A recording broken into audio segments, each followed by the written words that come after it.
every creation of God. Kaya yun ang nagpapakilalang may Diyos eh, yung ginawa niya eh.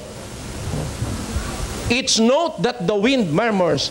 Its ray of light from the sun. Its flower in the green meadows teaches us the glory of God. Tama si Rizal.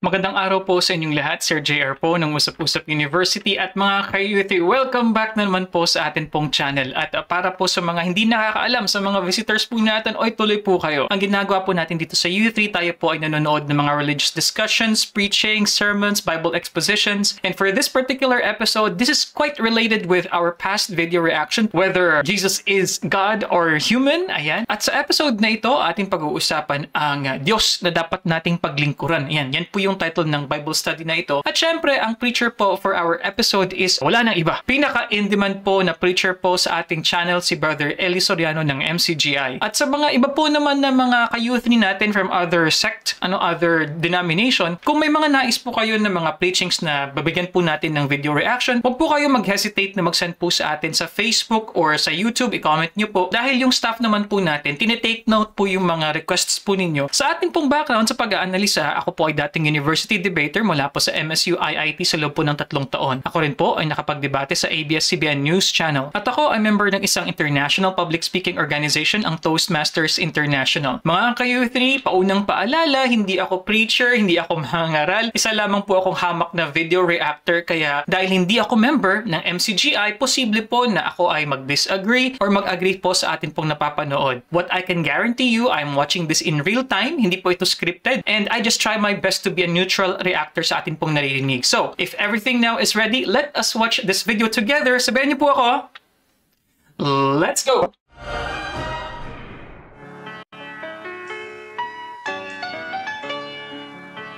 Diyos ang dapat paglingkuran ng mga tao.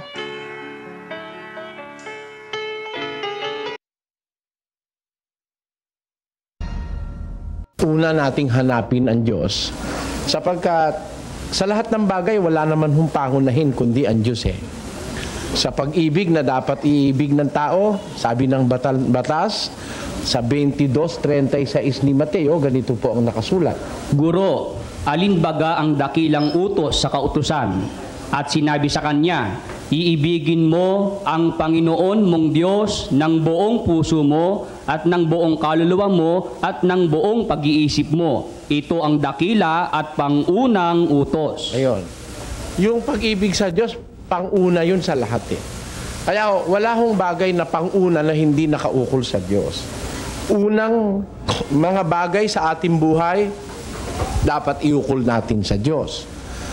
Sa Israel nga po, lahat ng unang anak sa Diyos eh. Bawa nag-asawa ka, yung panganay na lalaki na ipinanganak sa inyong mag-asawa, dapat iukol mo rin yun sa Diyos eh. Pakinggan nyo sa 13:13 ng Exod. Opo. Pakabanalin mo sa akin ang lahat ng mga panganay, anumang nagbubukas ng bahay bata sa mga anak ni Israel, maging sa tao at maging sa hayop ay akin. Sabi ng Diyos, anumang nagbubukas ng bahay bata o panganay, tao man o hayop, akin yun, sabi ng Diyos. Kaya lahat ng pangunahin yun sa Diyos eh. Kaya mas maganda po kunin natin sa diwa ng Biblia ang ating sequence ng pag-aaral dito sa inyong lugar. Unahin po natin yung bagay na sinasabi ng Biblia ang Diyos. Siguro naman hindi po masama na ating alamin muna kung yung mga bagay na ukol sa Diyos. Kasi kaya ko po sinasabi na alamin muna natin yung mga bagay na ukol sa Diyos. Marami pong mga tao sa mundo ngayon, ang inuunan nila yung paano sila makakarao sa araw-araw. Of course. Hanap buhay. Yayain mo nga sa bagay na ukol sa Diyos. Kung minsan wala silang panahon eh. May trabaho ikakami. Yep. Wala naman ikakaming kakanin kung di kami magtatrabaho. Sabi nung iba. Kaya, kung minsan ang priority ng tao, nauukol dun sa bagay na tansarili. Samantalang, hindi po sana dapat magkaganon kung bagay ng Biblia ang ating pag-uusapan. Kasi, unang-una dapat malaman natin kung saan tayo nakadepend. Hindi naman ho kasi tayo absolutamente. Ang ibig kong sabihin ng salitang hindi tayo absolutamente, we are not totally independent. We are still dependent. And I want to prove my side. Sinasabi kong we are dependent because we are dependent on somebody who can do things which we cannot do. Ayun. Yung somebody na yon ang tinatawag sa Biblia na Diyos na kagagawa ng hindi natin nagagawa. Doon ho tayo dependiente. Hindi tayo absolutamente. Hindi tayo nagsasarili kung kaya tayo nabubuhay sa mundo. Ang totoo, ang pahayag po ng Biblia kung ba't tayo may buhay, may pagkatao, kung ba't tayo nakakakilos, ganito ang sinasabi sa 17 ng Gawa ng mga Apostol, versikulo 28. Sapagkat sa Kanya tayo'y nangabubuhay at nagsisikilos at meron tayong pagkatao. Dito nyo, sa Kanya, in Him, we live. We have our person and we have our strength. Meron tayong lakas. Kumikilos tayo. We move because of Him. Therefore, napatutunayan ko sa inyo, meron tayong dependence doon sa isang tinatawag ng Biblia na Diyos. Without Him, we cannot move. Without Him, we cannot live. And we do not live by ourselves. Kaya pong patunayan yan ang pangyayari ng karanasan na hindi tayo nabubuhay dahil gusto nating mabuhay. Meron tao gustong mabuhay, hindi nabuhay. Namatay din. Meron naman taong gusto nang mamatay, naglaso na, uminom ng isang boting malatayon, nung sumasakit na yung tiyan, nagkikisay, yung bahay nila yung nasa kangkungan, nahulog siya dun sa pinto, nakainom siya nung katas ng kangkong. Tubig dun sa kangkungan, na-neutralize yung laso na hindi siya namatay. Pero gusto niya namatay. Ang totoo, kung hindi siya nahulog sa kangkungan, sapat na yung isang boting malatayon para ikaw manigas. Kaya sa mundo, meron tao gustong mabuhay, pag ayaw ng Diyos, hindi pwede. Meron naman tao na gustong mamatay, pag ayaw ng Diyos, hindi rin namamatay. Proving a point that we do not live by ourselves. Hindi rin tayo nabubuhay by ourselves. Hindi tayo namamatay by ourselves. Yan ay pananalig Kristiyano ng una. Pakinggan nyo sa Roma Kapitulo 14. Sapagkat kung nangabubuhay tayo, sa Panginoon tayo'y nangabubuhay. O kung nangamamatay tayo, sa Panginoon tayo'y nangamamatay. Kaya't sa mabuhay tayo o sa mamatay man, tayo'y sa Panginoon. Yung mga sa Diyos, yung kumikilalang may Diyos, kung tayo ikay nabubuhay, nabubuhay tayo sa Panginoon. Okay, before we continue mga ka-youth, na-remind po ako nung kakabasa lang po na citas yung God giveth and God taketh. Anyway, kaunting recap lang po. At sa mga listeners po natin, sana wag po kayong magalit dahil video reaction po talaga ito. Ganito po talaga yung format ng show natin. Meron po talagang nagpo-pause, meron po nga nag-i-interrupt po. Kaya pasensya na po ha. I find fascinating. 3 things patungkol sa pagmamahal sa Diyos. Diba? Sinasabi po, you have to love God with all your heart, with all your soul, and with all your mind. Ayan, 3 po yan. Heart, soul, and mind. And then, Brother Eli is continuing here with a discussion na sa mga God-fearing, sa mga tao na talagang mayroong pagmamahal sa Diyos, yung kanilang life is controlled by God. That no matter what you do, yung existence natin ay nakadepende sa ating Diyos. Kung gusto niya tayong kunin, mangyayari yon. Kung gusto niya na magstay pa tayo sa mundo, mag-extend pa yung buhay natin, still it is His will, kumbaga mga ka-U3. One of the reasons, according to Brother Eli, why we should make God as our priority, no, bakit yung pagsisilbi sa Diyos natin ang dapat nating maging prioridad? Sinasabi niya number 1, because we depend on God for everything. Pinapakita din ni Brother Eli na ang Diyos ay maraming pwedeng gawin. Meron siyang malawak na kapangyarihan kung kaya tayo ay nakadepende sa ating Diyos, mga ka-U3. Gusto ko lang din po i-highlight yung paraan ng pagtatawid ng punto ni Brother Eli. Kung napansin niyo po, I want to prove my side. Ayan po yung sinabi niya. And syempre, when you say these kinds of words sa public speaking, mga ka-youth, ibig sabihin po niyan, yung following phrases will be your substantiation. Kung tayo naman ay namamatay tayo sa Panginoon. Kaya nga, sa mabuhay tayo, sa mamatay tayo, sa mabuhay tayo, tayo'y sa Panginoon. Maliwanag na maliwanag, mga kapatid, we do not live by ourselves, by our wish, or by our likings. Meron hong isang kapangyarihang bumubuhay sa atin. At yun siguro ang pinakapangunahing dapat nating pag-ukulan ng pansin sa buhay because our buhay or our lives depends on Him. Our breath is coming from Him. Ang atin hong mga pagkatao, yung ating person, yung ating personalidad, yung ating mga qualities, sa Kanya pa rin ang gagaling. 4:7 ng unang Korinto. Pakinggan nyo. Sapagkat sino ang gumawa na ikaw ay matangi? At anong nasa iyo na hindi mo tinanggap?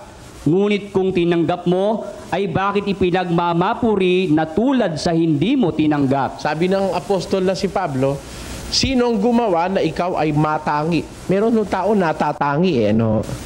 Payag kayo. Halimbawa, dito sa atin ngayon, maghanap kayo kung may duling. Natatangi yun. Marami sa atin hindi duling eh. Di ba Pag may duling dito ngayon, natatangi yun. At hindi ko lahat ng duling eh, pangit. Meron akong alam, banlag kay ganda-ganda, no? Oh, kilala mo yan? Oh, banlag yun. Malapit na sa pagkaduling, pero maganda yung kanyang pagkakaduling. Ha? Ano po ibig ko sabihin? Yung isang tao na mayroong extra qualities, mayroong kakanyahang iba sa iba, natatangi yun. Kung tawagin yun, outstanding. Mayroong tao pangit, pero pagkatali-talino. Meron naman bobo, pagkaganda-ganda. No? Mayroong pilay, matalino. Meron may paa, hindi masyadong matalino. Kaya kung meron tayong katangi ang pansarili, na tayo naman lahat ay meron nun. Sabi ng Biblia, sino ang gumawang ikaw ay matangi? Ano ang nasa iyo na hindi mo tinanggap? May kayamanan ka. Kanino yan? Iyo ba yan? Nang ipanganak ka, sabi ni Job, lumabas akong hubad sa bahay bata ng aking ina, babalik akong hubadin. Wala namang taong pagkapanganak mo may silver spoon in the mouth ka. Hindi totoo yun. Hindi nagkangiwi-ngiwi ka sa bahay bata kung meron ka silver spoon in the mouth. Ano lang yun? Yun kasabihan lang, mga idiomatic expressions yun. Paglabas mo sa bahay bata, ikaw ay wala kang baon. Ni nga yung lampin mo, hindi mo mabaon eh. Yung inunan, hindi mo rin pwedeng baunin. Kasi yung inunan, pag lumabas na tinatapon yun, lililibing yun eh. Kasi yung inunan mo, pag siya mo rin uunanin sa kama, babaho kayo ng nanay mo ron. Hindi ba? Kaya paglabas mo sa bahay bata, wala kang anumang maipagmamalaking sa iyo. Sabi ng Diyos, sino ang gumawa na ikaw ay matangi? Ano ang nasa iyo na hindi mo tinanggap? Bakit kung tinanggap mo na may ipinagmamapuri mong tulad baga sa hindi mo tinanggap? Ayun ang sabi ng Diyos. Kaya doon inaalis ng Diyos yung kapalaluan at pagkamakasarili ng kaisipan ng tao. Na dapat mong maunawa, mayroon ka mang katangian, maganda ka, matalino ka, may pera ka, may pinag-aralan ka, may gumawa sa iyo niyan. Hindi ka, kaya ako nakapag-aral, sarili kong sikap. Kung wala kang lakas, makakapag-aral ka ba? Kanino galing yung lakas mo? Yung isip mo, sa Diyos pa rin. Then you are totally dependent on someone we call God. Ngayon, hanapin natin muna yung existensya ng Diyos. Bago tayo maniwalang may Diyos, is it wise to know or to believe that there is God? Iba ho kasi yung knowing from believing. We may not know Him fully, but we have to believe Him. Pwede hong hindi natin masyadong kilala ang Diyos, pero naniniwala na tayo may Diyos. Masama hong paniniwala yung impertinenting paniniwala. Masamang paniniwala yung inosenteng paniniwala, lalo na pagdating sa Diyos. Tandaan nyo. May paniniwala ka nga ang Diyos, pagkatapos ang pinaniniwalaan mong Diyos, ibon. Masama ho yun. Meron tao, ang Diyos niya kahoy eh. Huwag kayong magagalit ho. Meron tao, ang Diyos niya araw. Yung yung Egyptian goddess na Ra. Spelled R-A, capital R-A. Sometimes it is spelled capital R-A-A. Yung Egyptian goddess na Ra, sinasamba ng mga Ehipto yun. Mga Ehipsyo. Sure. Alam nyo ba sa India, sinasamba ang baka? Hindi nila kinakain ng baka sa India. Sinasamba kahit tapakan sila ng baka, paig sila. Kahit mamatay sila sa stampede ng baka, kinikilala nila ang baka as divine, a deity. o Diyos. Kaya may mga tao, iba-iba ang pinaniniwalaan Diyos. Kaya atin pong tutuklasin sa Biblia, if we have to believe on Him, we must know Him. If we cannot know Him fully, at least partially, we have a knowledge of our God. The God whom we believe and we pray. Kaya aalamin natin ngayong gabi sa pasimulang ito at sa darating pang maraming mga gabi. Kaya kung sinabing maraming mga gabi, ba ikaw naman ang pag-aralan mo ang Diyos, pagka nakuha mo naman yan sa parang born again na isang gabi lang nagkrusade, taas ang kamay. Lahat ng sumasampalataya, taas ang kamay, pinataas na. Pagkataas pinanalangin na, born again na kayo ngayon, nilibot na ngayon, maghahakot ng ikapo. Ang bilis ng negosyo nila, no? Sa atin ho, walang ganun Biro mo, isang gabi ka lang nakinig nakilala mo na ang Diyos, pupunta ka na raw sa langit. Imagine, to be an attorney, you have to spend 11 years of your life in the college of law. At least, to be an attorney. To be a computer analyst, you have to spend 5 years or 4 years. To be a mere secretary, you have to spend 2 years. Huwag naman magagalit kung halimbawa sinabi kong mere secretary. Kasi in comparison with other degrees, iba ho ang degree ng abogado kaysa sa secretary, pero you have to spend 2 years. Tapos to be a Christian, isang daldalan lang Christian ka na. Te muna, pakikita ko sa inyo. To be a Christian is something that you have to do with utmost desire for knowledge. Hindi po pwedeng ang Kristiyano tanga. Wala hong Kristiyanong tanga sa Biblia. Tingnan ninyo ang kahulugan ng Kristiyano sa Biblia. Ikalawang Timoteo 3:17. Ganito nakasulat. Upang ang tao ng Diyos ay maging sakdal. That the man of God may be perfect. Ano ang dapat gawin? Tinuruang lubos sa lahat ng mga gawang mabuti. He is fully equipped with every good work. That the man of God may be perfect. He is fully equipped with every good work.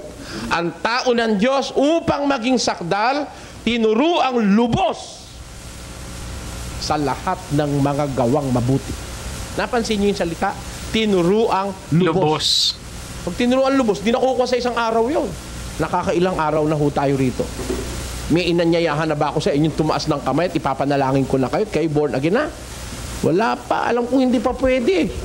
Bakit? Maglihi ka lang 9 na buwan mga nakapa kung minsan 4 na araw ka nagle-labor, di pa malumabas-labas At tingnan ninyo ang Kristiyano kung paano nagiging Kristiyano. Galatia 4. Pakinggan nyo.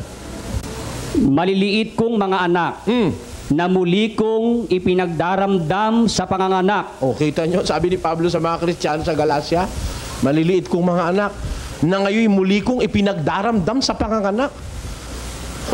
Kailangan makaranas ka muna ng pagdaramdam, ministro, para magkaanak ka ng Kristiyano. Iri naman mga parang umiri lang na, yan, ordinaryong pagkain kinain mo, after 24 hours, iiri mo na. Hindi naman ganun yan. Alam mo, ang pagkakaroon ng Kristiyano, pinagdaramdam ng ministro yan, ikinukonceive yan. Kailangan may conception pa muna. Pagkatapos ng conception, lalaki nga yung tiyan mo, di ba? Maglilihi pa umpisa Tapos 9 na buwan yun bago ka lumabas sa sinapupunan. Pagka pangalabas mo sa sinapupunan, baby Christian ka na. Ang tawag doon, baby Christian. O mga ang kanilang baby Christian, isang araw lang tinuruan, ano yan? Instant. So dito po, at least makikita natin yung perspective ni Brother Eli on the process of becoming a Christian. Obviously, pinuna ni Brother Eli yung sa born again na ng mga style kasi po alam niyo po may mga crusade, pag-convert into born again just by raising their hands and saying the ABCs of salvation, something like that. So that's quite common, and Brother Eli is saying here na hindi dapat ganon. Sa perspective ni Brother Eli, as he believes it is based on the Bible, na hindi ito madalian. Yung process it takes time. kumbaga ano. So in a way, kumbaga yung school of thought ni Brother Eli, merong effort talaga na nangyayari, no? Hindi yan basta-basta. Sa perspective naman po ng ibang mga evangelicals, hindi. Madali lang dapat, ano. So magigets mo rin po kung bakit merong kind of skepticism si Brother Eli dito sa perspective ng mga born again. Dahil kung titinan mo sa grand scheme of things, ano, kung dun tayo sa perspective ng pagkakaperahan yung isang member, if that is the motive of born again Christians, di mas madali talaga na magkaroon ka ng membro kapag ang proseso mo ay maiksi lamang, di ba po? Anyway, gusto ko lang din po i-mention yung kaunti lang po ng mga recap lang ng narinig natin so far, ano? So, Brother Eli is saying ng ating personality ay nanggaling sa Diyos. Kung sino man tayo, kung ano yung ating intelligence, ano yung ating mga physical features, yan ay lahat ay nanggaling po sa Diyos. So, sa last part po ng nasabi ni Brother Eli, ano ba yung mga features ng isang pagiging Kristiyano? Ano ba yung ibig sabihin nun? May be perfect, and number 2,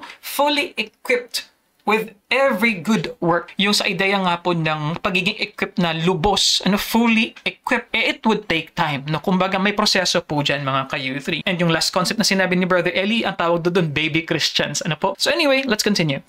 Kaya pati salvation daw, instant. Kaya ngayon maraming instant. Instant coffee, instant chocolate, Instant noodles. mami, instant pancit canton.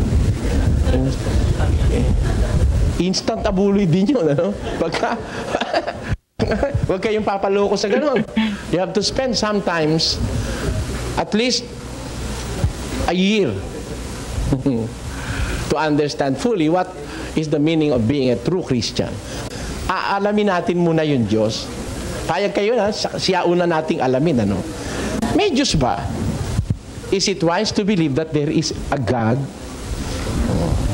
There is a supreme being, or that there is a divine providence. Marami silang tawag dyan supreme being, divine providence, God Almighty. Maraming itinatawag ang tao sa Diyos, deity, o kung ano-ano pa. There's a divine being, someone who hears, I believe, above the storm, the smallest prayer will still be heard. I believe that someone in the great somewhere hears every word. Ayan. I believe that someone in the great somewhere hears every word. Totoo ba yun? Na kahit may storm, pag nanalangin ka, naririnig nga, and there is someone there up listening to every prayer. Totoo ba yun? Buti alamin natin kung nag-i-exist siya. Baka sabihin ng iba, kagaya ng mga ateista, baka naman may ateista rito, wala kang Diyos, singaw lahat yan. Singaw. Lahat daw singaw. Imposible de los imposibles. Lahat singaw. Kung totoo na lahat ng bagay ay singaw, lalabas lahat ng bagay came into being by accident. Tandaan nyo. By random chance. Pagkasingaw, para bang aksidente lang ang paglitaw ng tao sa mundo. At alam nyo, pag aksidente, mas maraming palpak sa aksidente kaysa sa tama. Tama. Tama o hindi? Sinasabi nila yung daw mga bakla at tomboy, aksidente ng nature yan. Na ang nalagay na puso ay babae, ang nalagay na katawan ay lalaki. Yun daw an accident of nature. Meron sinasabi yung iba na hormonal imbalance. Kung halimbawa ang pagiging tao natin aksidente, dapat mas maraming bakla at tomboy kaysa sa regular na lalaki at babae. Kasi alin mang aksidente, sa kaintaman, sa taytay man, saan ka man makakakita ng aksidente, mayroong chaos kaysa sa order. Tandaan nyo. Ang chaos is very prevalent in all accidents than order. Ano ibig kong sabihin? Look at everything around us and it will prove, and they will prove, that they are all in order. Mas maraming nasa order, kaya hindi ako makapaniwalang singaw lang tayo We evolved. Na tayo galing lang sa unggoy. Na sa tagal ng panahon, yung mga unggoy naging tao. Hindi ako makapaniwala kay Darwin Kung buhay ngayon yun, didiskusyonin ko yung tinamaan ng magaling ngayon Pero maraming iniligaw na tao yung kalokohan nun. Isa po sa mga viral na videos dito sa U3 ay ang aking, isa sa mga early actually na mga videos na binigyan ng reaction, yung atheist nga versus Brother Eli na discussion. I think it was Jerome or something like that. And in that video, as a fairy actor, of course mga ka-U3, I am also trying to understand the perspective of those who are not believing in any kind of deity. For others, they believe it is through random chance. Kaya nga po meron pong isang theory na tinatawag yung intelligent design theory, ano po, na kung saan yung mga nangyari sa mundo ay hindi aksidente dahil merong isang creator, quote-unquote, or isang entity na nag-design ng lahat ng mga ito. On the other hand, sa other perspective naman po, I don't totally agree in the idea that in chaos, there's a lot of failure, hence it's the impossible of all the impossibles, kumbaga. Meron din po kasing perspective sa chaos na merong order kahit yung chaos. Meron pong order sa randomness. Ayan. So, sa mga mathematicians, I'm sure alam niyo po yung concept na yan. As to the perspective naman po of evolution, as I mentioned like 2 years ago, and perhaps I have not maybe explained myself very well in disagreeing to some points of Brother Eli, but we have to know that evolution in itself is not linear. Hindi po yung progresibo. Kumbaga, sa evolution, if we would look at the species and its evolution, nagvavary po yan. Merong ibang evolutionary trait na relatively shorter kumpara po sa iba na it would take for others millions and then thousands of years, no? May mga ganun po ng mga pagbabago po. Pero hindi po isang linya na sinasabing nanggaling sa unggoy, mag-e-evolve siya and then to human beings. Meron pong iba't ibang branches nga. Kaya nga ang tawag dyan is genetic cousin. Hindi po ibig sabihin na literal po na nagkaroon ng auntie, nagkaroon ng lolo para masabi mo na genetic cousin. But anyway, these are the technical things about it. But what I'm saying is, while it is true that some people believe there is a God that created everything, hindi lamang sa Kristyanismo, pati sa Islam, pati sa Judaism, meron din po mga perspective na they don't believe as to the start of everything that existed na merong isang divine being. For others, either a Big Bang or any other kind of cosmic phenomenon na definitely hindi pa natin mawari-wari dahil hindi tayo nag-exist nung panahon na yun. Pero either way, as like what I also comment sometimes, no, sa mga nagtatanong po sa atin, all these two na pag-iisip, deity or walang Diyos, pare-pareho lang po tayo na wala nung panahon na yun. Pare-pareho po tayo na wala nung panahon na yun when this happened. Hence, we may believe either or maybe we could have another conjecture about this, mga ka-U3. Raw galing sa mga isda, naging reptilia, naging mammalia, pagkatapos ngayon tao na. Ha? Kung ang tao ay galing sa unggoy at ang ating nearest na descendant daw yung unggoy. Descendant daw tayo ng unggoy. Yun ang nearest natin, ancestor. Aba, kung tao yung galing sa unggoy, ba't may tao mukhang kabayo? May tao mukhang kabayo At kung ang tao galing sa unggoy, sa katagalan ng panahon, bakit may unggoy pa hanggang ngayon? Sige, paliwanag mo. Dapat kung nag-evolve na ang unggoy, wala nang unggoy in the face of the earth. Tao na. At sana lahat ng tao mukhang unggoy. Hindi May tao mukhang kabayo.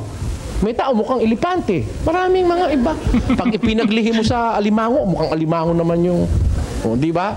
Kaya yun mga kamali ang paniniwala, walang base yan. Biblically and scientifically, walang base yan. And it is better to believe the words of the Bible kasi they were proven true since time immemorial. Tanya, umpisahan na natin. Medyos ba? Ha? Hindi ko ma-atib na hindi ko kayo bigyan ng maraming informasyon para maglaro ba isip nyo? Yung ba? Ano? Yung maglaro ba? Ang isip nila. Kasi kung hindi mo bubuksan ang isip ng tao, paano mo maipapasok yung liwanag ng katotohanan sa isang pinid na kaisipan? Unang-unang katungkulan po ng ministro, buksan ang isip ng kapwa 26-18. Upang idilat mo ang kanilang mga mata. Upang sila'y mangagbalik sa ilaw, mula sa kadiliman at mula sa kapangyarihan ni Satanas hanggang sa Diyos.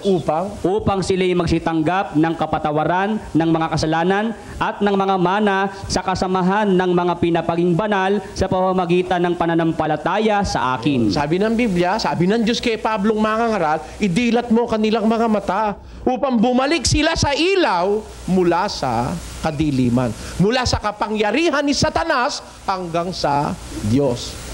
Upang magsitanggap sila ng kapatawaran ng mga kasalanan at ng mga mana kasamahan ng mga pinapaging banal sa pamamagitan ng pananampalataya sa akin. Yun ang paraan ng Diyos madilat mata ng tao. Kaya inuumpisahan ko pong, baka sakaling hindi ho dilat yung mata nyo, inuumpisahan kong idilat. Huwag naman ho kayo magdaramdam. Sabihin nyo, ba't bulag ba kami, Mr. Soriano? Marami yung tao, dilat ang mata. Pero yung mata niyang mas mahalaga, tulog. Tulog. Dilat. Alam nyo kung alin yung mas mahalagang mata? Unang Korinto 15. Magsigis. Gumising kayo ng ayon sa katwiran. Meron tao tulog sa katwiran. Kaya tulog ang mata, hindi dilat. Aling mata ang hindi tulog o ang hindi dilat? Efeso 1:18. Yamang naliwanagan ang mga mata ng inyong puso upang maalaman ninyo kung ano ang pag-asa sa kanyang pagtawag. Tayo pala may mata puso, yun ang ididilat ng ministro. Hindi kailangan yung mata mong material lang madilat eh. Kahit na ikaw ay bulag materially, basta't yung puso mo'y bukas ang mata nun, makakakilala ka ng Diyos. Yan ang kailangan sa lahat. Meron ho bang Diyos? Totoo bang may Diyos? Ano, pruwebang may Diyos? Makakapagtiwala ba tayo na may talagang Diyos? Kasi ang sabi ng mga ateista, ng mga libre pensador, at ng mga kung ano-ano pang mga relihiyong hindi naniniwala sa Diyos, ang pinaniniwalaan ay siyensya, naturalesa, kuno, nature, science, etc. Wala raw Diyos. We came into being because of nature, according to them. Ganon si Soto. Kung kilala niyo yung matandang Sotong dating komentarista sa radyo, hindi naniniwala sa Diyos yun may Diyos. Kasamahan niya ang mga ateista, kasamahan niya yung mga libre pensador. Hindi sila naniniwalang may Diyos. Meron ba silang kadiwa? Pakinggan niyo sa 53:1 ng awit, ganito ang ating mababasa. Ang mangmang ay nagsabi sa puso niya, walang Diyos. Sino ho naniniwala na walang Diyos? Mangmang. Nagsabi sa kanyang puso, walang Diyos. Kaya alam niyo yung hindi naniniwala sa Diyos, yun ang mangmang. Now, kung tayo ba'y kumilala sa Diyos, mabibilang ba tayong mangmang? O it is wiser for a person, for a human being, to believe that there is God. Yan ang ating inaalam sa Biblia. Paano natin malalaman kung meron talagang Diyos? How do we know that there is God and He exists? Paano natin malalaman? Kayo, gusto nyong malaman? Ako gusto kong malaman. Matagal ko ng panahong inalam. And I want to share this experience with you. Meron ba talagang Diyos? How do we know that He exists? Pakinggan nyo sa 19:1 ng awit. Ang kalangitan ay nagpapahayag ng kaluwalhatian ng Diyos at ipinakikilala ng kalawakan ang gawa ng kanyang kamay. Sa araw-araw ay nagbabadya ng pananalita at sa gabi-gabi ay nagpapakilala ng kaalaman. Walang pananalita o wika man. Ang kanilang tinig ay hindi marinig. Tingnan niyo itong sinasabi ng kasulatan. Ang kalangitan nagpapakilala ng kaluwalhatian ng Diyos.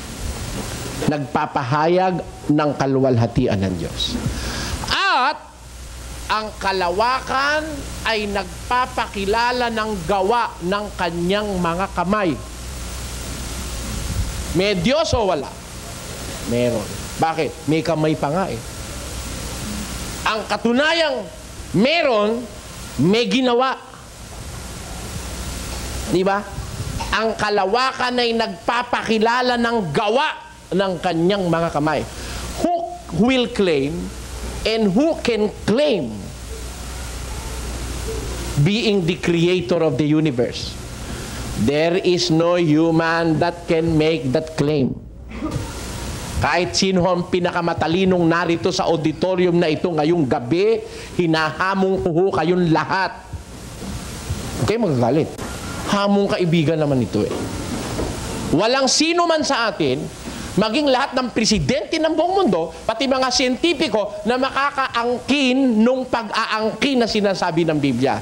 Tumingin ka sa langit, masdan mo ang kalawakan, iya'y gawa ng kanyang mga kamay. Kaya mo? Anong sagot nyo? Yung hindi natin kaya, may nakagawa, yun ang Diyos. Meron tayong hindi magawa eh. Sabi nga ng mag-asawa gumawa kami ng anak eh. Totoo yun? Kung totoong gumawa, ba't hindi nyo na ilapat dun sa gusto nyo? Ito namang anak ko kakiliit-liit. Hindi ka na ba katatang Oh. Kung ikaw may gawa, ba't di masunod yung gusto mo sa anak mo? Ba't naman ikaw kami mag-asawa ko, parehong maputi? Ba't naman ito yung maitim? Nagdududa tuloy ang mister ko. Amen? Amen! Ikaw ba may gawa? Hindi nga eh. Ang katunayan, meron gawa ng gawa, walang magawa. Amen? Kahit na sumayaw pa kay San Pascual, ha? Nako, 16 na taon na sasayaw sa'yo doon. Walang magawa, umampun. Katunayan, hindi ikaw ang makakagawa. Bakit? Mayroong gustong gumawa, hindi makagawa. Kaya walang pinakamabuting pruweba ng pagiging meron Diyos, kundi yung kanyang ginawa. May patotoo ba sa Biblia? Yung ginawa, yun na nagpapatotoo dun sa gumawa. Pakinggan nyo sa Roma 1:20, ganito ating mababasa. Sapagkat ang mga bagay niyang hindi nakikita, buhat pa ng lalangin ang sanglibutan, ay nakikitang maliwanag. Sapagkatanto, sa pamamagitan ng mga bagay na ginawa niya. Oh, paano natin natatanto? Paano natin nalalamang may Diyos? How do we know? How can we have that slightest suspect that there is a being like Him? Sabi ng Biblia, ang kanyang mga bagay na hindi nakikita buhat pa ng una, mula ng lalangin ng sanlibutan, ay nakikita ng maliwanag sa pagkatanto sa pamamagitan ng mga bagay na ginawa niya. Kaya nalalaman mo mahusay ang karpintero, yung ginawa niya eh. Amen? Paano nakikilala yung mahusay na cook? Sa luto, hindi sa daldal. Alam mo nga ang sangkap eh. Kalahating kilong giniling. 2 patatas, 2 carrots, 2 kutsarang pasas, 6 na bell pepper, 1 kutsaritang pamintang durog, kalahating kutsaritang bechin, 1 kutsaritang asin. Asukal. Tapos sesame oil. Alam mo, kung hindi mo alam pagsunod-sunurin ang lagay nun sa kawali, hindi lalabas no. Sa akin mo ipalutot, iba ang timpla kesa sa'yo. Pareho lang ang gagamitin natin. Ako yung nakipaglaban ng ganun eh. Sa mga kasamahan ko sa bahay. Sige, parehong-pareho tayo ng parehong-pareho tayo ng ingredients. Magkakasukat. Iluluto ko ito. Magkaiba. Tiyak na tiyak ko magkaiba lasa eh. Bakit? Ako po'y 7 taon pa lang, cook na eh. Kaya alam ko kung paano pagsusunod-sunurin eh. Magsigang ka. Inuna mo yung sampalok bago minilagay yung kangkong. Burong kangkong lasa ng sinigang mo. Matigas-tigas yan, hindi maintindihan yun. Dapat unahin mo muna yung kangkong bago lagyan sampalok. Hindi lalambot yung kangkong pag sinampalukan mo na. Kaya mayroong mga tamang order sequences yung paglalagay ng mga ingredients eh. Doon makikilala mahusay na kusinero o kusinera. Yung gawa, yun na nagpapakilala sa karpintero. Yung luto, yun na nagpapakilala sa kusinero. Tama po ba o hindi? Tama. Ang unang-unang nagpapakilalang may Diyos, yung kanyang mga gawa. Payag ko kayo? Payag si Rizal. Sabi ni Rizal, cada nota que el viento murmura, cada rayo de luz en el sol, cada flor en la verde llanura es un himno, la gloria de Dios. Es un mundo, un lira sublime que modula una eterna canción. Si suspira, si canta, or si gime, siempre, siempre, la gloria de Dios. It's ray that the wind, it's ray that, it's note that the wind murmurs. Cada nota que el viento murmura. It's note that the wind murmurs. Each ray of light from the sun. Cada rayo de luz en el sol. Each flower in the green meadows. Cada flor en la verde llanura es un himno. La gloria de Dios teaches us the glory of God. Kaya lahat ng mga nakikita mo na yon, pruweba ng pagkakadiyos. Gumawa ka ng halaman. Ano labas? Plastic. Bulaklak ng kanturay, makakagawa ka? Ha? Kahit bulaklak ng kanturay, mahalaga yung kala nyo. Bulaklak ng katuray, mahalaga rin. Kilala nyo yung katuray? Oo. Di ba? Kahit na lang yung surot kaya mong gumawa. Naku po kahit surot, di mo kayang gawin Pruwebang, may gumagawa na mas mahigit sa'yo at mas matalino. Biro mo pati surot na isip niyang gawin. Dapat ba ikaw may surot pa sa mundo? Magtanong ka sa siyentipiko, alam nila kung bakit may surot. Yung mga siyentipiko kamakailan lang, a decade or 2 decades ago, bawat operahan sa Amerika, sa Inglaterra, sa Europa, bawat operahan, kahit anong sanhin ng operasyon, inaalis na yung appendix. Ano? Wala raw silbi appendix. How dare you? Tutol ako agad doon. Hindi ilalagay ng Diyos yun doon kung wala silbi. Sukat wala naman diferensya appendix, aalisin mo para wala na raw second operation. It is better to have a second operation, an appendectomy, than to remove a good functioning appendix. Why? It was lately discovered that the appendix is a factor in our immune system. Nakita nyo? Kaya nilagay ng Diyos yun doon. Walang inilagay. Sige nga yung kilay mo. Ba't nilagay ng Diyos? Makikilala siya sa gawa Sino ba gumawa ng kilay mo? Pwera na lang kung iniba nyo na ang kilay nyo. Di ba? Pero yung original lang. Huwag mo kayo magdaramdam naman. Ba't kaya tayo nakatama ng kapiraso? Huwag mo kayo magdaramdam. I did not mean to say this. Napunta lang doon ang usapan. Yung kilay, ba't ginawa ng Diyos? Bakit? Sa pawis. Kasi alam ng Diyos, papawisan ka. Pag walang kilay, di dire-diretso yan dyan, mahahapdian ka. Pero kung may kilay, at least lilihis yung papunta ron. It filters your sweat. Bakit may balahibo ilong mo? Tanong mo. Kaya nilagyan ng Diyos yung balahibo ilong. Bakit meron Sa kilikili, ba't may balahibo ka? Alam ng Diyos, madalas kang maglalakad. At pagkalakad ka ng lakad, walang ano ron, walang lubricant doon. Ano? Wala yun, balahibo. Masusugatan yan, magkakakiskisan yan Your hair in the underarm reduces friction. Amen? Kita mo, may katwiran agad. Bakit tayo meron to? Yung nasa loob nun, ang tawag doon, earwax. Alam niyo kung ba't tinawag na earwax yun? Sa atin, ang pangit ng tawag Tutuli. Ha? Doon naman sa Kapampangan, alam niyo yung tutuli? Luga. Ang Kapampangan, advance Yun nga itlog sa kanila, ebon Pero, di ba Sa kanila, tutuli pa lang, luga na. Kapampangan kundi totoo. Ngayon. Okay, before we continue, nakakatawa po yung sinabi ni Brother Eli. And, well, as always, lagi ko po yung sinasabi. At sa mga baguhan, kung hindi niyo po alam, ito po talaga ang style ni Brother Eli. A lot of humor involved, and we know that humor is a tool para ma-keep mo or ma-draw mo yung attention ng iyong mga listeners. So Brother Eli is discussing here mga pruweba ng existence ng Diyos. And yung mga parte po ng ating katawan na sinasabi na limited to no use. Ang tawag po dyan is mga vestigial parts kumbaga. So naalala ko po yung lecture po namin nung grade 5. And I agree with Brother Eli, for example, for the appendix, na mayroong role siya sa immune system. At saka kung di ako nagkakamali, ginagamit din yan as a kind of spare part, quote-unquote, in some surgeries.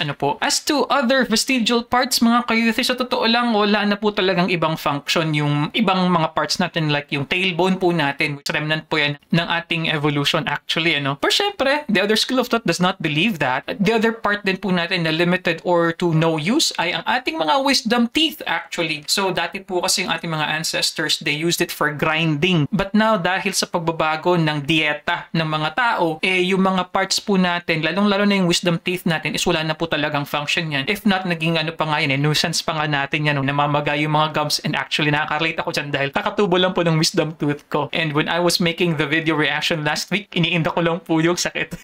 Anyway, let's continue. Yung tutuli, bakit meron nun? Akala nung iba yung tutuli, akala nila mabuti yung linis ng tenga. No. Lalo na yung na-inventong panlinis ngayon, pangit. Yung mga cotton buds, Hindi yung magandang palinis yun. Baka hindi nyo alam. Tinutulak. Bakit? Tinutulak. Ipinupus nun lalo sa loob, yung mas marami pa, hindi naman nakukuha na ipinupus sa loob. Pag iginanon mo yun, ipupus sa loob yun eh. Natuklasan ng mga doktor ngayon, hindi maganda yun. Yep. Ipinupus nun lalo yung earwax dun, dalong dadami sa loob. Pero normally, pabayaan mo siya. Yung kagaya ng dati nating panghihinunulin na bibili sa bangketa na 2.5. Mas maganda pa yun, naaalis niya malinis. Pero hindi mo dapat linisin hanggang kaloob-looban. Alam niyo kung bakit? Yung palang earwax, napakaganda pala sa tinga nun. Anong naganda sa tenga nun? Yun ang pansala nung mga alikabok na pumupunta sa tenga. Yun ang nagiging tutuli. Yung earwax per se, hindi masama. Yung earwax na sinasabi sa English, yun ang sumasala ng mga alikabok at mga kung ano-anong bagay para rin yung ating ilong dito na may And then balahibo. self-cleaning. Kaya nandyan yan, para halimbawa, mayroon lamok, masasala yung lamok. Pagka yung lamok dire-diretso dun sa iyong baga, magkaka-impeksyon ka ron. Kita nyo? Lahat ng ginawa ng Diyos may dahilan. May karunungan behind it. There is wisdom behind every creation of God. Kaya yun ang nagpapakilalang may Diyos eh. Yung ginawa niya eh. It's note that the wind murmurs. Its ray of light from the sun. Its flower in the green meadows teaches us the glory of God. Tama si Rizal. Tama yung nasa Biblia. Sabi sa Biblia, ang kalangitan ay nagpapahayag ng kaluwalhatian ng Diyos at ipinakikilala ng kalawakan ng mga gawa ng kanyang mga kamay. It is wiser to believe that there is someone up there na gumawa ng lahat ng yan because of the creation. Nakikita mo naman eh. May pruweba ka talagang may Diyos eh. Na yung gawa niya, hindi mo naman magagawa.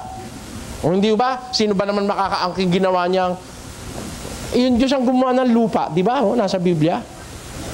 Tingnan mo yung lupa. Kung hindi Diyos ang gumawa, magtanim ka ng tubo doon sa lupa na yun. Paglaki, tikman mo yung tubo. Matamis. Alisin mo yung tubo, magtanim ka ng sili. Doon din sa lupa na yun. Pag namunga, tikman mo. Ang anghang. Alisin mo uli yun. Magtanim ka ampalaya. Pag tinikman mo, ano naman? Mapait. Alisin mo na naman yung magtanim kang kasoy. Mapakla naman. Pakla, tamis, pait, anghang. Lahat nandun sa lupang nila ginagay ng Diyos eh. Yung ba singaw? Hindi singaw eh. Sino magpapaliwanag sa akin nun? Ba't saan nakakuha? Tikman mo yung lupa. Wala namang anghang, wala namang pait, wala namang tamis. Ba't nagkatamis? Sige nga, paliwanag nyo nga yun. Paliwanag nga ng siyensya. Wala nga akong available nakita ang paliwanag ng siyensya ron eh. Doon lang sa isa-isang lupa kinuha, iba-iba lasa eh. Kung walang Diyos na may gawa niyan, paano naman nagkaganyan yan? Di mo naman magawa yan. Basta maglitaw ka na lang ng anghang. Anghang na. Wala naman. Hindi sa may gawa nun eh. Yung anghang na yon, gamot yun. Kayo ba kumakain ng sili? Mainam mo ang sili kung wala kayong sakit sa bato at kung wala kayong almoranas. Mainam ang sili. At kung wala kayong mahinang atay, kain kayo sili. Alam niyo kung bakit? Yung sili, nakakapagpaganda sa ugat. Ang ugat ho natin, pag tumatanda, nagiging brittle, para bang kaya usong-usong ay alta presyon eh. Yung ugat natin parang lumulutong, yon. Yung sili, nakapagre-retain noong elasticity of the ugat. Kaya may sili. Tanyo? Ba't may tabako? Sasabihin ng iba, ba't may tabako? Para yung kasigarilyuhin. Hindi. Nakakasama yun eh. Kaya may tabako dahil dun sa kanyang content na iba't ibang mga chemical. Alam niyo kung saan ginagamit yun? Yung ginagamit na sedative yun, pampakalma sa isang may nervyos. Ginagamit yun na pampakalma sa isang wala sa sarili. Itinuturok sa isang lukloko para magpahinga ng kadadaldal. Maraming gamit. Ginamit lang natin ang pangit ng pagkagamit. Yun namang ibabaliktad. Yung mismong baga nandun sa loob.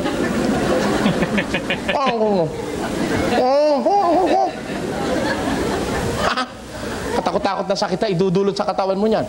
Kasi kung yung sigarilyo, meron hong mahigit sa 30 ang kanyang lason. Nawawala lang pag sinindihan. Ilagay mo dun yung sa loob yung Kaya sagap mo na lahat ng lason, sagap Wala na ng sagap filter. mo pa pati nicotine, tar, etc. etc. Lahat ng ginawa ng Diyos kailangan ng tao, it helps in our well-being. Pero kung gagamitin natin sa matuwid. Pero pag ginamit natin wala sa paraan, makakasama sa atin yan. Pero the fact remains, may Diyos talaga. Payag ho ba kayong may Diyos? Sino sa inyo hindi naniniwalang may Diyos? Oh, baka meron ho. Gusto ko mag-usap tayo. Baka sakaling magtagumpay akong paniwalain kitang may Diyos. Yung ginawa niya, sapat na ebidensya para maniwala kang may Diyos eh. Ikaw na, wag na tayong lumayo. Wag na natin pag-aralan yung galaxy. Wag na tayong pumunta doon sa mga constellations. Wag na tayong pumunta doon sa mga stars. Wag na natin puntahan yung mga kung ano-anong nandun sa universe. Dito na lang sa ating pagkatao. Ito na lang. Pag-aralan natin kung talagang meron Diyos o kung tayo lang ay aksidente lang lumitaw sa mundo. May Diyos ba? Tingnan mo na lang. Wag na yung kamay na lang. Kamay. Oh. 10 mga daliri, kamay at paa, 2 tenga, 2 mata, ilong na may bara. Yan ang kanta ng mga bata sa eskwela. Ito na lang. Tingnan ninyo kamay. Sino ho ang may kamay na pantay-pantay at magkakasinlaki ang daliri? Baka meron ho dyan. Wala. Maaari itanong mo agad sa sarili mo, at hindi pantay-pantay? Ito isang malaki. Punggok naman. Ito naman isang malaki-laki ng konti. Ito naman pagkalaki-laki. Pagkahaba-haba. Ito naman maliit. Ito naman ganito, susunod sa liit. Hindi pantay-pantay. Pero isipin mo kung ba't ginawa ng Diyos ganyan. Pagkakakain ka, pantay hindi. Naku, ito pala yung pantay-pantay. Pagdakot mo ng kanin, may sosobra, di mo makukuha kanin. Hindi nyo naisip, ano? Kung ito pala pantay-pantay na magkakasing habang ganun, pagdakot mo ng kanin, saka pagdakot mo ng barya, di mo rin makukuha. Di ba? Tama. Kaya, tinan mo pagkagagawa na ng tungkulin, pantay-pantay na. May kuko. Bakit? Alam ng Diyos sa mundo may hanip. May tungaw. Eh kung wala kang kuko, nako sasawaan ka ng kakakamot na gano'n, hindi maaalis yung tungaw at saka yung... Kaya pala yung, ba't naman mayroong hanip? Sabi nung iba. Inisip ko rin, ba't nga ba may Diyos may hanip pa? To protect yung namimisang manok para huwag mong pakialaman ng pakialaman kahit dinamihan ng hanip yun. Mangangati ka pag pinakialaman, kinalkal mo na kinalkal itlog nun, di mapipisaan yun. To protect that species, nilagyan ng hanip pag namimisa. At hindi ka makalapit, takot ka sa hanip. Pero in the instant na nakagat ka ng hanip, may kuko kang panlaban sa hanip. Yun lang ba gamit ng kuko? Hindi. Pambilang din ng barya yun. Pangkuha ng itong aking kuko, hindi ko maalis to eh. Kasi marami kong binibilang na barya eh. Ayun. Nakukuha ko yung barya doon sa kuko. Ano pa? Tingnan nyo kamay natin. Merong merong bali-bali. May mga kasukasuan tinatawag. Di ba? Para nung araw naisip ko, bakit baka ako yung sasakyan na yan? Ang dahi-dahing spare parts, libo-libo yata. May maliit, may malaki, may marami. Nag-aaral kami ng grade 5, tinuturoan kami ng automotive eh. Automotive, yan. Ang dahi naman, yung baka ako'y gumawa ng makinang, mga 3 piraso lang ang Balo ako'y tumanda, naisip ko, sumasakit yung ngipin ko rito. Ngayon pala ako ginawa ng Diyos, isang ipin lahat dire-diretso. Pagsakit mo, di lahat yung bubunutin, bungal ka na. Kaya pala ako marami ipin. Tama o hindi? Kaya marami ipin eh. Okay, mga ka-U3, What I'll be saying, mga ka-U3, is one of the main argumentation of those who are against creationism. Kasi among other na logical fallacies po, isa po dyan is gaps in science na kung saan dahil wala pang teknolohiya, wala pang pag-aaral to disprove something that we know was part of nature. So the conclusion then, there is God. Isa naman po dyan, because something is so incredulous, parang napaka-incredible na hindi pwedeng gawin ng human being, therefore, there is God. dahil isang bagay na we believe that is true was not proven false. Isa po din sa tinitingnan na logical fallacy, mga ka-U3. And add to that, not just a critical perspective on Christianity lamang po, but as a whole with those who base it on a particular divine book is yung circular reasoning naman po. The Bible is true and it says that God exists. The Bible exists because it is what God said. Therefore, God exists because the Bible says so, mga ka-U3. Ang gusto ko pong malaman ang perspective po ng both ng pro-creationism and against creationism. So ito po ay mental calisthenics po ha. This is highly philosophical and alam ko po sa atin po mga followers ng mga theologians, ayan, meron po tayong mga supporters po sa U3. Please comment below what do you think about this dahil ito po ay isa sa mga philosophical natin na mga discussions po na sure po ako ay na-discuss po sa inyo pong mga RE, Religious Education classes, mga ka-U3. Let's continue. Ganon din yung makina ng sasakyan. Kung yun ay 3 piraso lang, pag nasira isa, 30,000 agad ang bayad mo. Kung nasira ay tornilyo lang, di 550 lang, umandar na uli. Gaya rin yung ipin pag sakit ng isang di ba parang kung minsan naisip mo, sana buo na lang yung ipin mo, no? Dahil hindi ka na nahihirapan, may mga singit-singit pa, titingahan mo pa, sipilin mo pa. Tama pala, Diyos doon. Talagang lahat ng ginawa ng Diyos, hanga ako Ewan ko sa inyo kung di kayo hanga.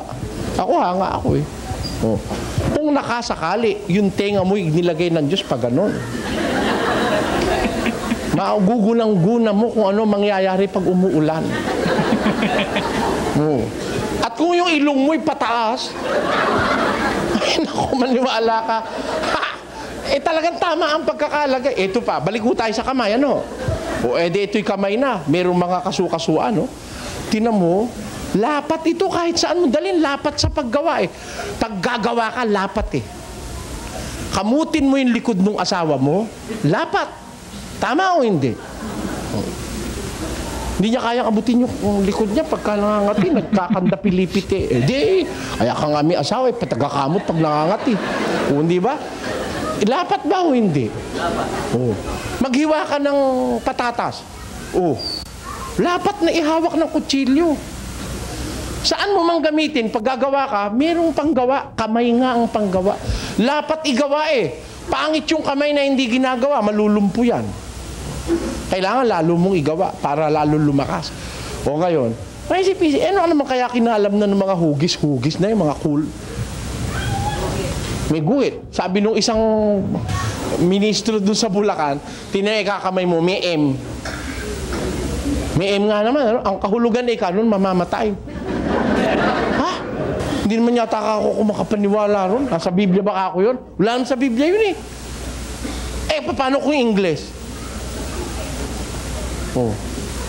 Ano ba yung M sa mamamatay sa English? M ba? Hindi. Pwede mali ka ako. Lahat naman ng, pati German M din Hindi naman M yung mamamatay sa German sabi ko mali. Sa liksik ako, sa liksik. Kasa sa liksik ko, nakita ko ito, pakinggan nyo. 37:7 ni Job. Tinatatakan niya ang kamay ng bawat tao. Ayan. Meron palang tatakan Diyos sa kamay ng bawat tao. Ano? Bakit? Tuloy natin ang basa. Upang maalaman ng lahat ng mga tao na kanyang nilalang. Kita nyo? Ang Diyos pala may tatak dito. Para malaman natin tayo nilalang ng Diyos na makapangyarihan, yung tatak natin, sapat. Tingnan ninyo, may tatak siya sa kamay. Wala hong makakakopya. 5 bilyon, 500 milyon ang tao sa mundo ngayon, walang magkapareho ng fingerprints. Kaya yan ang ginagamit ng pagdidetermine sa tao pagka ikaw ikukulong na, naku, pagpipianuhin ka ron. Bawa naakusahan ka, kukunan ka ng fingerprint. Lalo na pag ikaw ay nasintensyahan na, kukunan ng fingerprint yan. Wala hong taong magkapareho ng fingerprints. Tanungin nyo sa mga siyentipiko. At kahit Siamese twins, kahit magkamukhang kambal, yung identical twins, kahit yung kambal na magkadikit, tignan mo fingerprints, magkaiba. Proving may gustong sabihin ng Diyos dyan sa kamay. Intindihan nyo po ang ibig sabihin? Diyan lang dapat na tayong maniwalang may Diyos Pinatutunayan ng kanyang gawa na siya'y talagang existing. May Diyos, may divine providence. There is someone there that hears every word when we pray, if we pray according to His will. Tapos, yung Diyos na yon ang makapangyarihan sa lahat. Sino yon? Asan siya? Ano siya? Yan po ang ipinag-aanyaya namin sa susunod nating pag-aaral. Okay mga ka-Youthy, so dyan naman po nagtatapos ang ating episode ngayon at sure po ako, lagi ko po itong sinasabi. Ayan, magko-comment na naman po ang atin pong mga followers dyan sa U3 ng bitin.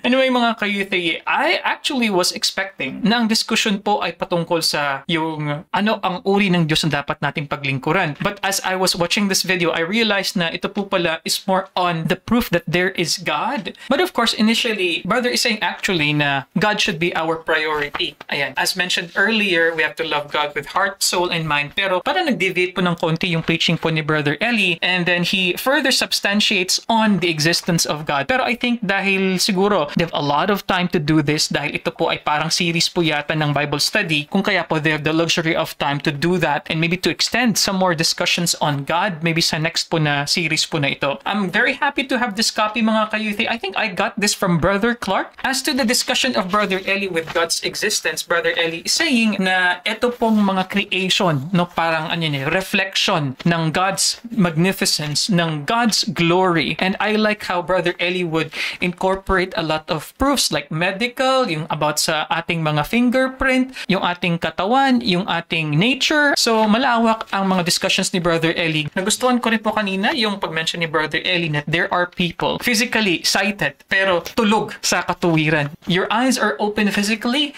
but your heart's eye nakapini din ang sabi ni Brother Eli. I like that term. And of course, Brother Eli also was mentioning about those people who are atheists, and nagustuhan ko rin po yung Spanish term na sinabi niya, libre pensador. Sa English, ang equivalent niyan, free thinker. Anyway, mga ka-Youthy, like what I mentioned, Brother Eli is talking about the fact that there is God based on incredible things that it's almost impossible to believe there is no God that created it. Meron pa po siyang sinabi, syempre, that God says and God establishes these kinds of scientific quote-unquote facts that are kumbaga irrefutable scientifically, hence there is a creator. But then again, sinabi ko rin po kanina, one thing is certain, whether you are pro-creationism or anti-creationism, the fact remains that these are all conjectures in our head, conjectures of humans in trying to make sense where we came from, mga ka-Youthy. Yan pong isang truth of many truths about our existence. Medyo philosophical din po yung iba kong na-mention kanina, so sana po ay napanood niyo po ito from start to finish, but I'm just very glad mga ka-Youthy na sinamahan niyo po ako from start to finish. If you don't like this video, you can watch this video over here. You can also watch this playlist over here. And kung ikaw ay baguhan, mag-subscribe ka na. And I'll see you guys next time. Peace. Bye-bye.